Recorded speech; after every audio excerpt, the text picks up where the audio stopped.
Global Indian Network. Print, TV, events, podcasts. Find out more at globalindianseries.com.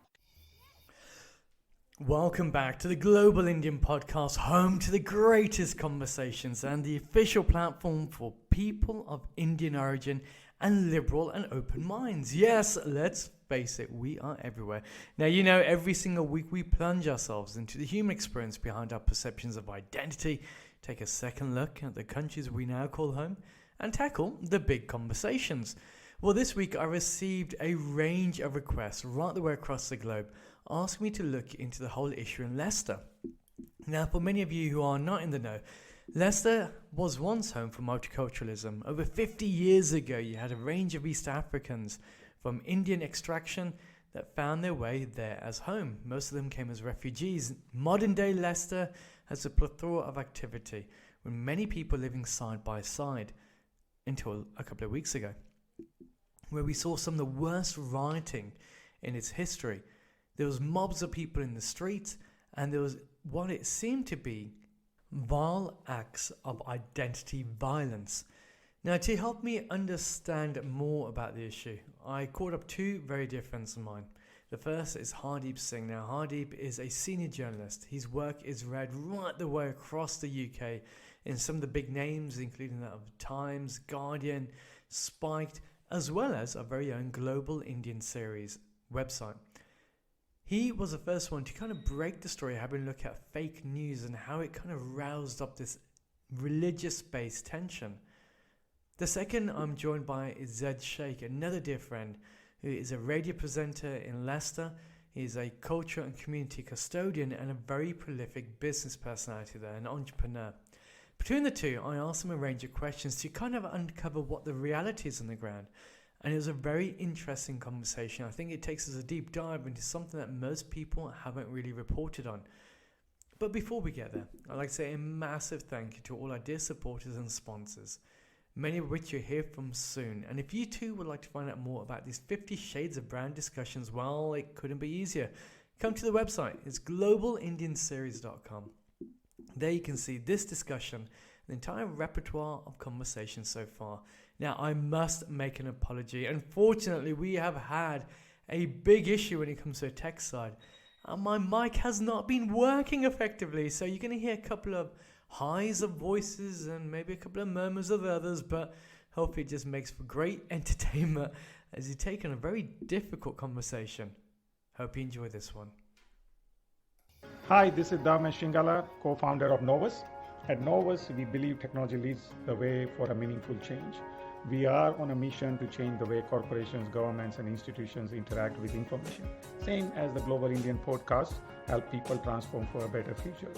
Find out more on how we are inspiring global change, either at the Global Indian Series website or Novus website to learn more about our innovative software solutions. From our family to yours, I hope you enjoy the show. Thank you. Hi, my name is Nestor Alfred, CEO of St. Lucia Citizenship by Investment. Think freedom. What comes to mind? Freedom to explore, to travel to any destination for work or play. Or is it freedom of expression? Being surrounded by the globally minded, those who care for society and environment. Every year, people from around the world apply for St. Lucian citizenship because they realize that real freedom is based on choice. Discover more about St. Lucian citizenship and how it's helping global Indians achieve more. My name is Chitra Stern, and I am a proud Global Indian Ambassador and CEO of Martiniale Resorts and Martiniale Residences. We pride ourselves on the journeys that define a community, and our developments bring people together. Did you know that over 70,000 people just like us call Portugal home? The Global Indian journey has brought people together in a meaningful way, and on behalf of all of us at Martiniale, we want to thank you for joining us in these remarkable conversations.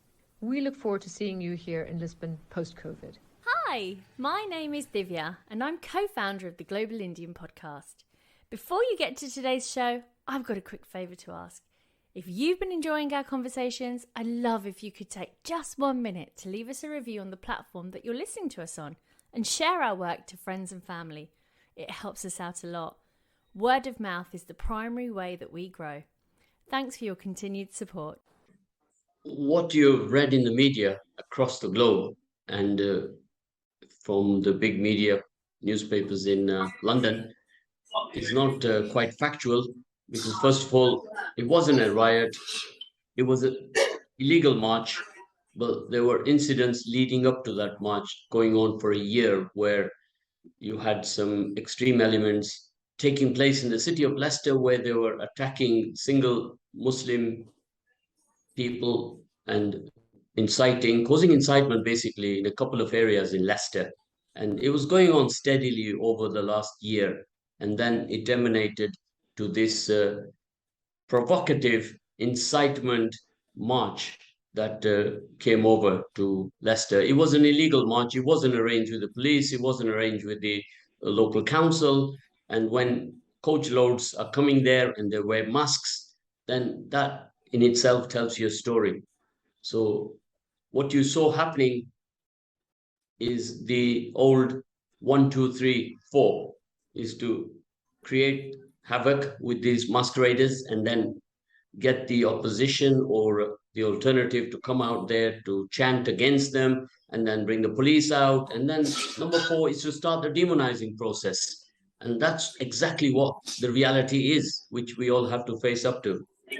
So when we see the videos of the short clippets that are made its way across national news here, we see demonstrations outside of a mandir, for example, I think in Birmingham. We see a lot of these key issues. Now, how do you describe that then? Because you're saying it started off with issues taking place over a year, but this was a peaceful march that was almost in retaliation, but then it turned into this vise of what the media is saying is religious hatred. So religious hatred has been here since the beginning of time. It's no different today than it was yesterday, but right now we have an escalation because if you will recall 20 years ago when we started with the Al-Qaeda and we started with the ISIS, these are extreme groups that have been operating for many, many years. Now we have other groups. And the worst thing is that we have brown on brown racism emanating from this. If we don't nip it in the bud, this thing will get absolutely worse. Hardeep, what are your thoughts? There's a lot to unpack there. And Zed's sort of local, so he's got more kind of on the ground insight, clearly, more so than me. I think the way that this has been depicted initially was interesting because when you look at a lot of the reporting in the press, they hinged all of this dispute or this public disorder on a cricket match initially. So that was obviously quite misleading, but that was the kind of narrative that was sort of played out. So we've all seen the video. We've seen some Indian cricket fans walking around the streets of East Leicester, shouting, I think it was Pakistan Murdabad, which not a very nice thing to say and inflammatory. And then we saw a tussle with an individual who I think, from my understanding, was assumed to be of Pakistani heritage, and there was a bit of flag snatching and violence ensued, and a police officer was injured that night. That was on the 28th of August. And when we look at how this has been framed initially in the press, there was a narrative coming out that this was all down to a cricket match. This was sort of, Indian nationalists who were, anti-Pakistan, which, to some degree was true. But then the whole thing took a totally different turn and, evolved into something much greater and much worse. And I think as time has gone on, we've realised that a lot of what's happened is been driven by fake news. So that's kind of one of the things that I looked at when I initially wrote about this. There were rumours, for example, that a mosque had been attacked. There were other rumours that were instigated and perpetuated on social media that a young Muslim girl, there was an attempt to kidnap her by some Hindu men. And there's been rumours on the other side. There was, I believe, a fire that had occurred, and that was blamed on Islamists, which again was fake news. It was wrong. So I think all of these things, I think social media has had a real, really driven animosities, and this generation of fake news has really added fuel to the fire. Zed's saying that the issues have been a year-long standing. That's what you mentioned, Zed, that there's been direct problems there. What has caused these problems? Because if we look at the factual part, Leicester's quite an interesting place in the UK. 50 years ago, you obviously had this huge community that came from Uganda that was based in Leicester. And that was the time that you actually had racism. You had the rise of the EDL early part as the National Front that was taking place. From there, you've had this bustling communities of people that have been living side by side. So vast majority came from places like East Africa. Then you had the new waves of immigrants from Pakistan and from India. What happened a year ago? What was causing these divides to take shape then, in your opinion? What happens is that in every inner city, you have these ghettos that are created, and the new immigrants come and they did what we did 50 years ago.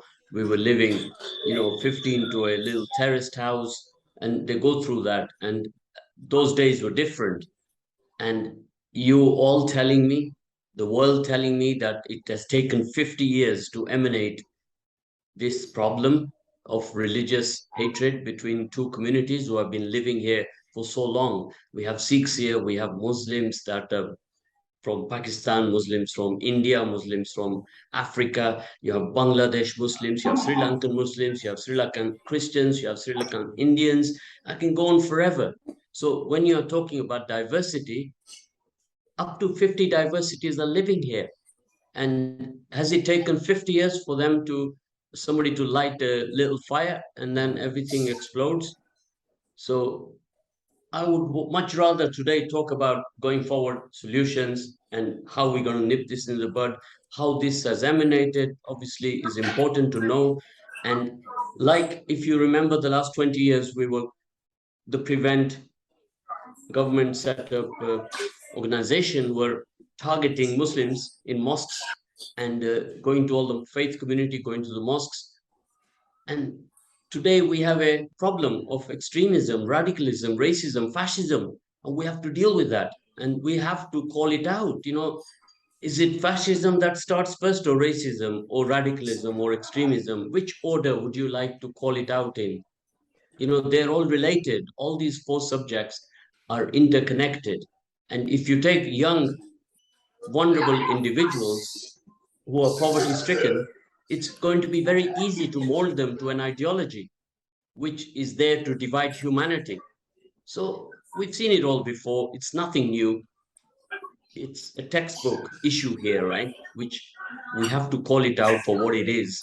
It's extremism, it's radicalism, it's racism, it's fascism. Where is the extremism coming from, in your opinion, then? Which communities are exhibiting those behaviors? Because earlier on, I know that you sent a video over that was quite disturbing to watch. It was about the HSS, and it's a Hindu group that is based, and some of the inflammatory remarks that they were making. But in your opinion, then, where is this extremist views coming from? Is it coming from the Muslim community? Is it the Hindu community? Which communities is this now being born into? Is that for me or for Hardeep? For yourself, Zed. This extremism, it can come in any shape, form, or manner. But right now, when investigations are carried out, this extremism is coming from the RSS, which is an extremist group where you have seen many videos where undercover reporters have gone in there, and you've seen the ideology that they are pursuing. And this ideology is not for the common development of humanity. This ideology is for one sect against another one. So if you haven't got a religion against another, you've got an ideology, a sect-driven poison that is infiltrating our communities and the young minds that we have to protect. We have a moral duty here to protect our children and create a better future for our children and our grandchildren. That's our duty today. Yeah, we have to do that. And it's a very utopian thought. And I do hear what you're saying, which is saying we need to look at a way forward. But as you rightly pushed as well, in order to look forward, we need to understand how did we get here as well. Now, Hardeep, what are your thoughts? Because you're hearing this and you're hearing from Zed that actually some of the key issues were derived in over 50 years. You got new immigrants that come through, and he's saying that it was a unplanned, unauthorized march that took place. You're obviously a journalist that broke this story out there. When you hear Zed's point of view, what are the thoughts that are going through your mindset? The first thing on Leicester is that it's always been hailed as a multicultural success story. So, you already cited the Ugandan refugees, the 50th anniversary of that. These were highly successful people who came here and succeeded in Leicester again. My understanding is many of those have subsequently kind of moved out the centre of Leicester, to the suburbs. But I think it's important to say, to begin with, that the majority of Hindus and Muslims in Leicester are law-abiding citizens. There is a minority of political agitators who have been kind of fueling division in Leicester. And it's interesting because both sides accuse each other of, one side accuses of being Islamist, the other side accuses the other side of being Hindutva. Now, I know there was an interview done very recently by a researcher, Charlotte Littlewood, and she interviewed one of the victims in Leicester, and he was of Indian heritage, Hindu, and she interviewed him and asked him what his affiliations were, and he said that he actually didn't even know what the RSS was. So that was interesting. I think on the other side, we can't deny that there have been some extremists who've come into Leicester promoting division and adding fuel to the fire. One of the things that I think there's a lot of opportunists who are trying to kind of build their own brand, build their own name, and kind of come in to be sort of saviours, if you like, for their community, and that's not really been very helpful. It's kind of created problems for the people in Leicester. But I think what really needs to be done is that people need to really get to the core issues here, and I think it's complex. It's not just ideological. It's not just based on religion. These are certainly elements that have played a part. But I think Zed makes a point around ghettoisation, which I think is important. Some communities are in poverty, and that causes problems and social disintegration. And I think, the other thing is that we need to acknowledge this isn't a unique situation. Leicester is an example of when things can go bad. But we had it in the late 1990s. We had it between the Sikh and Muslim communities. Serious civil unrest in places like Slough, Birmingham, and the Midlands. It didn't get the press that Leicester has got, and I think that's partly because at the time it wasn't the social media age. People didn't have smartphones or taking videos and sort of disseminating them far and wide like they are with what's happened in Leicester. You also had last year some pro-Palestinian convoy of cars that went to Jewish areas in London shouting anti-Semitic slogans. So this isn't just Leicester, and of course the Oldham riots. This is a recent history. So I think we've got to put this into context. People are very quick to jump on. Look how bad things are in Leicester. Isn't it really bad? But actually, this is an issue, and where things can go wrong. This isn't just unique to Leicester, and I think we need to bear that in mind. I think the other thing is that we're still seeing people who are disseminating memes and posters to organise protests, particularly outside Munders, going to different areas. I mean, you've mentioned Smethwick. It happened in Smethwick. It happened in Coventry. I think Nottingham, there was an issue. I've just seen a poster somebody sent to me about doing a protest outside of Mundere in Derby. So there's people who are trying to set little fires, and trying to perpetuate this animosity. Yes, I think there is a point around RSS is a particularly nasty organisation. It's an Indian right-wing Hindu nationalist group, which is in India. There's huge persecution of minorities, and there's rhetoric which is very unpleasant towards people of other faiths, including Muslims as well as Sikhs in some situations. So, I mean, I cast my mind back to the farmers' protest, where some Hindu nationalists were going on social media and calling for another 1984, another genocide. So, these are the kind of ugly things that these people say. How much of that has influenced events in Leicester? I haven't personally seen any evidence to prove that's the case. But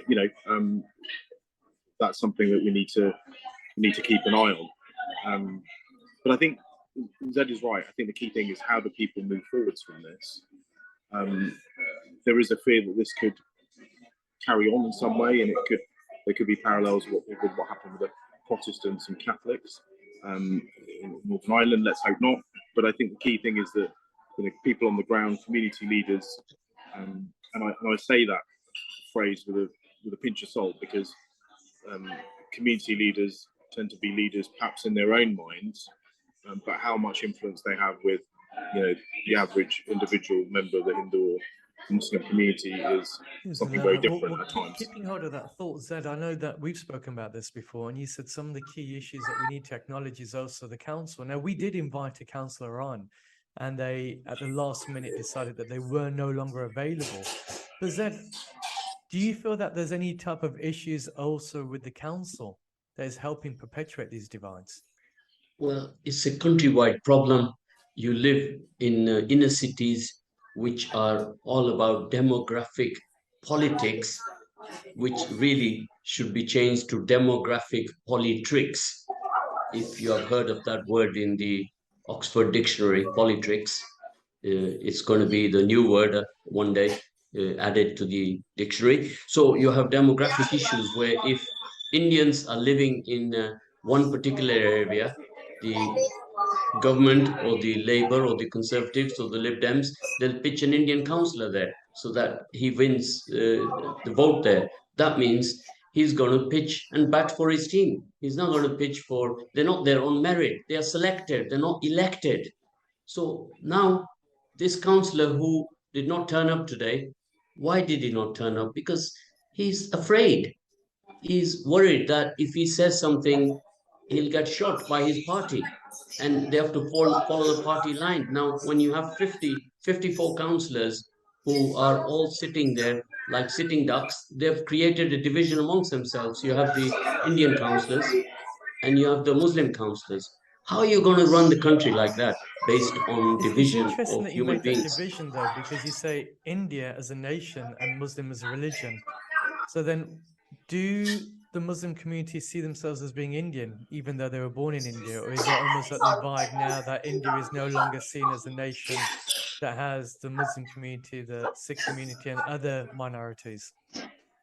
Well, today we're saying Muslim and Indian, but in reality, everything is now down to identity crisis we have the world over, right? Fascism is on the rise everywhere, not only in England, in America, in every country you can think of. Fascism is on the rise. Along with fascism comes in the bucket the extremism, and along with that will come the racism and then the radicalization. These are all relations to each other. And so we've seen instances like that in Iran, so if we don't come forward, today I can break down, if you say somebody's a Muslim, there's about how many categories of Muslims there are, how many categories of Indians there are, right? So we are creating an issue, brown on brown issue, which is going to damage us in the long run, right? We never had these issues. When we were in Uganda, we are today pitching the value of immigration from Uganda that came to this country from East Africa. We are pitching that all over the country to show what an asset we were. Yeah, but I Do you think think even with that that, our work will be appreciated and they'll throw this example to us about Leicester, what happened here? well, then the same Hey, argument good can be we've done made in about you. 50 years is The same argument can be made about Uganda, saying, well, if we have a look at the tokens of who came from Uganda, then we're looking at people like Priti Patel, and we can't say that she is a custodian of truth of immigration policies that unite people together. If we have a look at some of the key issues that took place in Uganda, back in Uganda, where you had huge divisions of wealth, again, that is not a success story. That's a story of division once more. And these are where you have the rising issues. But coming back to the point at hand, looking at Leicester, there's another idea here saying about Britishness then. Surely when you have immigrants that have come in and they've been here for a longer period of time, how many of them, in your opinion, Zed, feel that they are truly British? So therefore the national applause of different nations no longer have impact on them. Oh, are we at that question now, Hardeep, that we see at the airport? Where are you from? Or often people will say, "Where are you from?" And Well, you where are say, you "I am really from my." from? No, I mean Yeah, really, really from. yeah. Yeah, We've all been through that one, yeah. and now our teaching on that one is to say, "I am from my mother." Where are you from? And then the reply comes back, I'm also from my mother. I says, great, we are going to get on. And this is where I'm talking about identity crises, where if you give the wrong answer, you're likely to be disadvantaged. So where am I from today? I'm a British, ex-Ugandan, ex-South Asian, right? Uprooted from South Asia to Uganda, uprooted from there to Britain. And God knows what will happen. If the Windrush happens to me, I'll be uprooted from here as well, And right? we often No. meet more outside of the country than we do inside the UK. So it's one of those things. But this question of Britishness for you then, Hardeep, when you have a look at this is the British police and the British general public are saying, well, all this violence in the street is emanating from India, Pakistan, which is I think there's a lot more to unpick there. But they're kind of claiming that these are immigrants creating these issues, that these are people that still have affiliation with the motherlands of choice.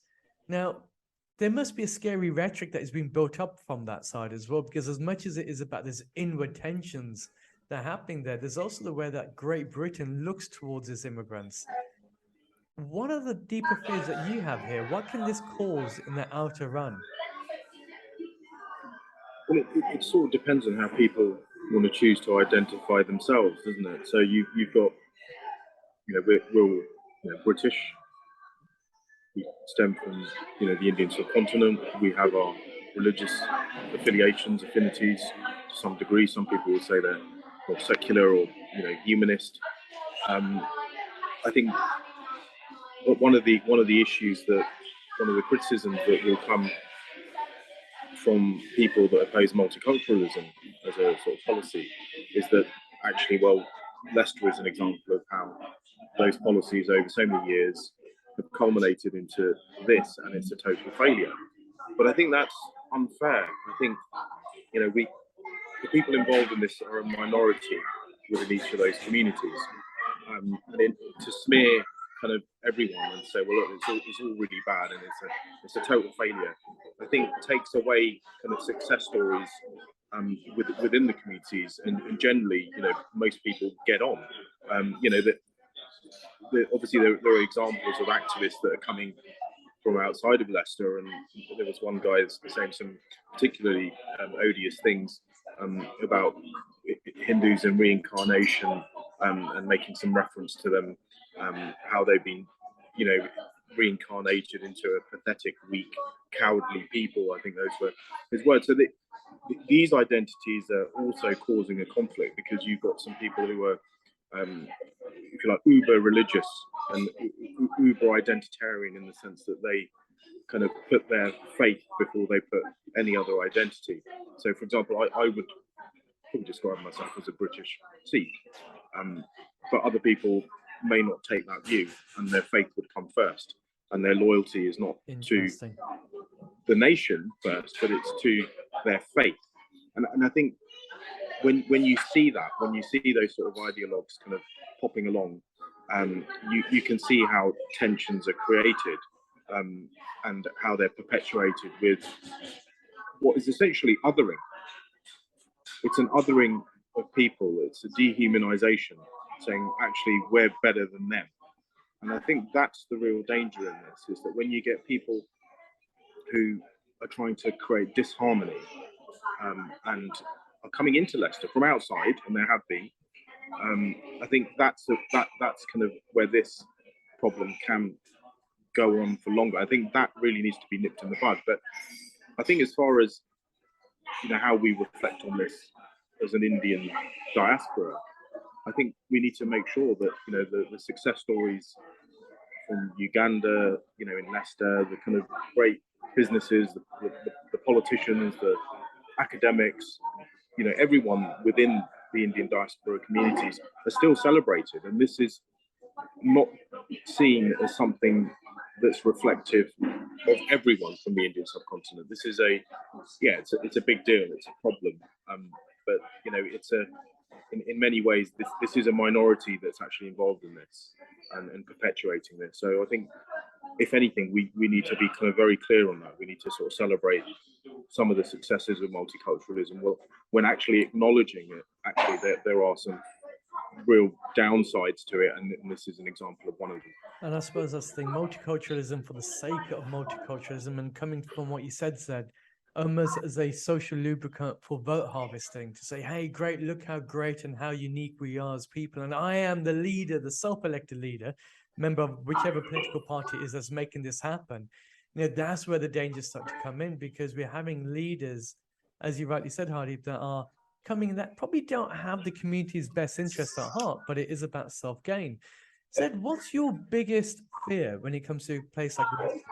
Because obviously Leicester means something to you.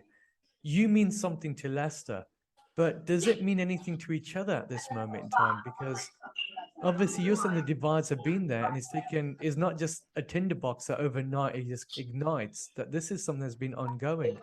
What are your fears?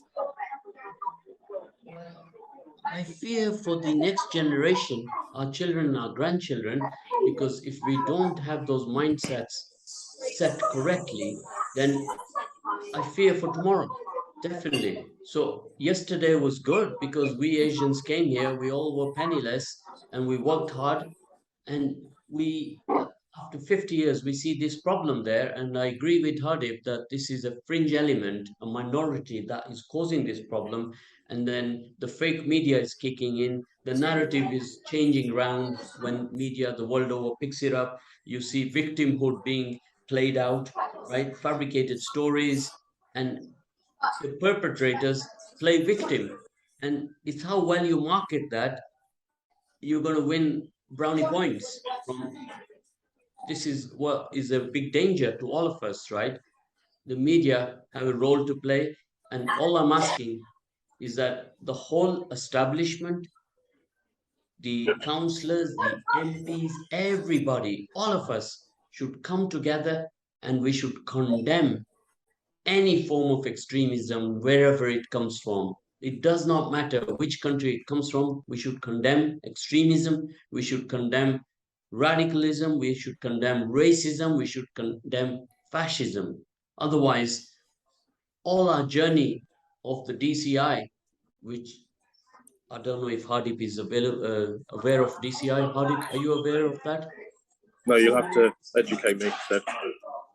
The DCI is the Detective Chief Inspector if you're a policeman, but here in Leicester, it means diversity, cohesion, and integration. And we have to go straight down that road to see how we're going to step up our integration between all communities. So I suppose we don't want an us and them question, situation. The deeper question is maybe the us and them is about those ghetto-ish communities that have been forced together, in the sense of when you've got people that aren't validated in any other means, where you don't have money coming in, where you don't have that disposable income, the next sense of validation for most people will turn to, okay, well, what are the intangibles that I can hold on to that demonstrate that I too am worthy? And most people will find that sometimes in the fringe elements within religion, because it's something that can't be debated. It's something that people don't speak about.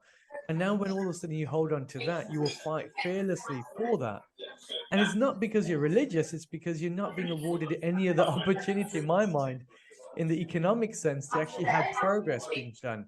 Everybody wants to be validated. So then, as much as we're talking about diversity, as much as we're talking about unity, there's the whole issue of income inequality. And there's a great saying that goes, if the wealthy do not share their riches, the poor will share their poverty. So is that something that Leicester needs to look at then, that income inequality taking place? And if so, then what are some of the roads maps that are coming forward from the business community, people like yourself, Zed, that's actually helping mend those issues? Well, throughout the country, as we're speaking right now, we have major crises with food prices going up, the energy crisis going up, and you will all be shocked to know that girls are not turning up to school. Why? Because they can't even afford the sanitary towel that they need. It's an essential for them, right? Essentials they don't have. They don't have money to buy essentials. So we need to address those issues and work together as a country to put those things in order, right? These are the facts.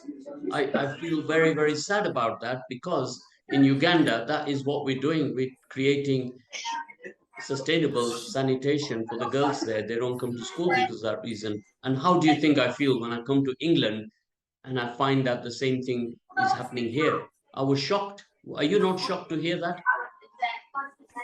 I'm not surprised, unfortunately, and I say that in a way of being unfortunate. You can see that there is poverty, but again, coming back to the whole Leicester issue, I think you said something right at the beginning. That it was an unorganized march, and that's kind of put something in my head here. So, what do you think is a misconception people have about the issue? And the only reason why I'm coming back to this is because I think it's only fair that we have clarity to understand how did we get here. Because you're saying some of the key issues is with not the othering, not the other community, but certain fringe elements of communities that almost aggravating this further.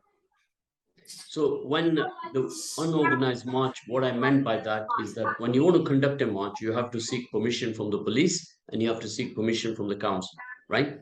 Then you are into an organized march where they are prepared for you and they supervise it, they manage it. None of that happened. When 200 to 300 persons come with masks on, why masks? Why you want to wear a mask, right? Because you want to hide your identity. It's You don't COVID. want to be. No, I get you. But No. which people were these individuals that you're saying, 200 to the 300 individuals? the individuals who were wearing the masks was the perpetrators, right? Who came from London and they came into Leicester. Now, when they're wearing masks, then they want to hide their identity, and then they are tooled up carrying weapons. And nobody even talked about the imam who was standing in front of the temple, stopping people to attack the temple. You didn't hear about that in the media. You didn't hear about the gentleman who pulled the guy down who was trying to pull at the flag. You didn't talk about that, or you didn't hear about that. There are many incidents. The Hindu lad who was in a car and his car was being attacked, where one Muslim boy went there to rescue him, and he was on the media yesterday. They were doing a Sky News interview with each other, right? So these are the elements I'm telling you where the media, it takes one side of the story, fabricates it, and it creates havoc across the world. So we have to get on with the business. We have to try to get everybody in the community to come out and condemn. And then you will move forward in the right direction. Because when you allow hyenas to come and attack you and you're on your own, you have no chance. Even a lion cannot withstand 30 and I want to bring you in hyenas. here, Hardeep, as well. But before I do, if you're saying all it takes is the whole community come out to condemn this, then surely that's a very easy fix. But you're saying that these problems have been there for over 50 odd years. So it must be much more than just a public display of politics to say, guys, you've been naughty. This is terrible. We're better than this. Let's all come together, hold hands and say, joint we are. Like, Hardeep, am I being pessimistic here? I think you've got to have some hope, because otherwise it's quite a grim prospect just thinking about where this could all go. I think some of the I think Zed's got a point around media's role in this. But I think that the other thing that we've sort of discussed before is that a lot of this was instigated because of social media, because of messages on WhatsApp. Not many people know that the man that was attacked on the 28th of August after the cricket match was actually of Sikh heritage. But then a rumour was perpetuated that he was of Muslim heritage. And that kind of instigated things and created problems sort of almost immediately. So part of the responsibility actually lies with all of us, that only share information that you know to be true. And I think Leicester police have certainly sort of tweeted that out. I think Coventry police sort of did something the same, because wild rumours are causing problems, and we're still seeing this happen now. We're still seeing things coming out and people trying to perpetuate things on Instagram, and we've got to be really mindful that there's people who are deliberately trying to create more problems and fuel this. I think it was a Munda in Ealing Road, Wembley. That was also there was a report that there was going to be a protest there. You had a statement from Barry Gardner, the MP, and the Met Police were obviously in attendance. So we've got to make sure that, if anything, these things really need to stop, because that's not really helping the tensions, and it's not allowing people to kind of move on from what's happened in Leicester. What are your thoughts on when you have countries like India and Pakistan getting involved in this? Because I've personally found that quite strange. I thought, well, you have more Muslims in India than you do in Pakistan, but then for the Indian government to say, hey, stop attacking Hindus, and the Pakistani government saying stop attacking Muslims, does that ultimately make states almost pope-like figures for religions then? Because surely that's going to create a further divide. Certainly unprecedented. I mean, I can't think of any other occasion where, both countries have issued, the diplomatic missions have issued these kind of statements to tell Britain to, for the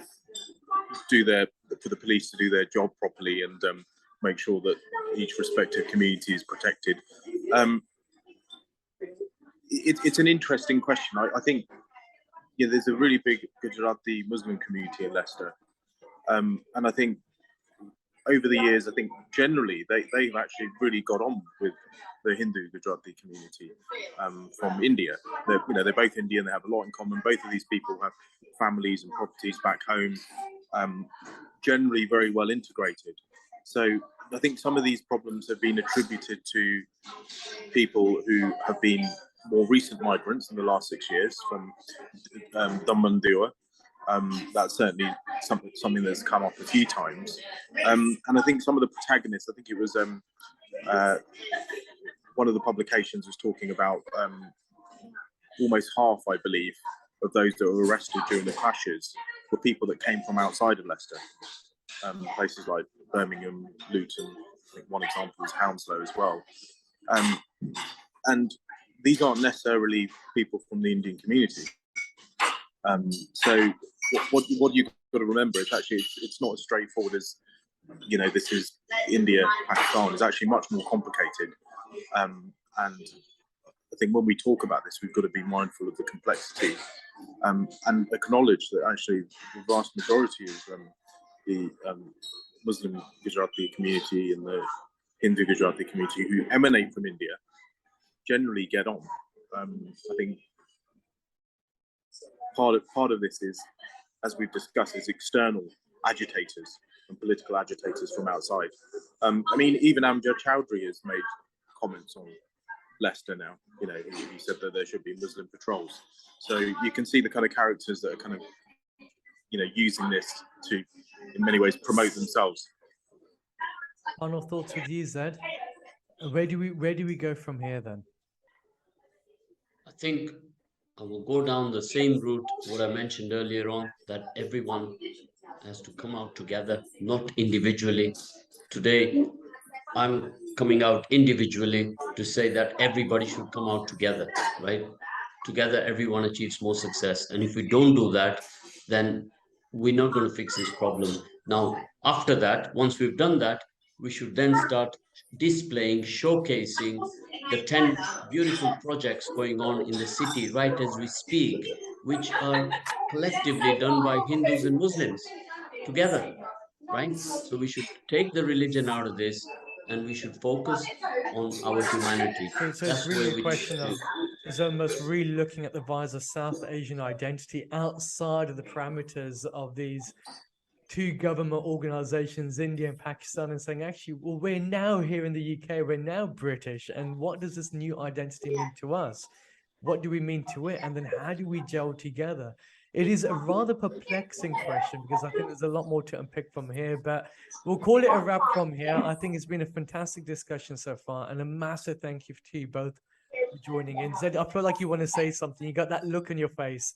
What is it that you want to Yeah, say? just one final word. I will send a message to all the South Asians that it is not in your interest to have the white far right extremists, radicals, or the fascists, the racists, to go and partner with another Asian organization or community. It's not at all going to be productive if that happens. And I can see that happening right now because your enemy is my enemy kind of thing Yeah. happening right now. This is been in the media also. And we mustn't allow that.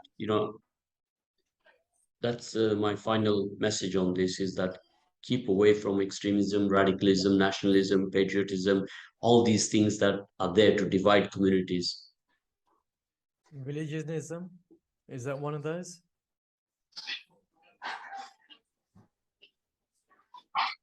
Is that for me or Hardeep? Yeah, for you, Zed, because you're saying all these isms, and would religion be part of that then? Or is that almost pushed aside? Why bring religion into it? Religion is personal to each individual self. Let's give love and respect to every religion. This is what humanity teaches you, right? Humanity, no, where it says there in humanity that you have to go and curse and kill and all that, right? This is man-made. So we need to bring back our humanity and we have to work together as a team, regardless of caste, color, creed, culture, and all of that. We need to work together as a team. We are here today. What are we doing? We're working together, right? We are not here It's really challenging worrying about it's really our challenging caste. the ideas of identity, as Hardeep mentioned. On that, we'll call it a crack. I think it's been a fantastic discussion, and thank you to you both for coming in. If there are any comments that people like to ask further discussion pieces on, come to the website. It's a really easy website to remember. It's globalindianseries.com. There you can see this conversation, an entire repertoire of discussions so far. Until next week, I hope all remains well. And if you have any info or anything that you want to discuss concerning Leicester, get in touch.